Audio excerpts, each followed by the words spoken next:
కక్షలు, కేసులు, వేధింపులు, హత్యలు. ఈ పేరు వింటే ఆంధ్రప్రదేశ్ రాష్ట్రంలోనే కాదు ప్రపంచంలోనే గుర్తుకొచ్చేటువంటి వ్యక్తి జగన్మోహన్ రెడ్డి.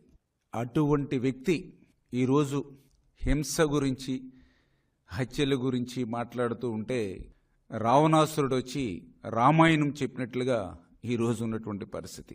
గత 5 సంవత్సరాల పాలనంతా కూడా ఎక్కడ కూడా ప్రజాపాలన అనేది మనకి కంటికి కనిపించల.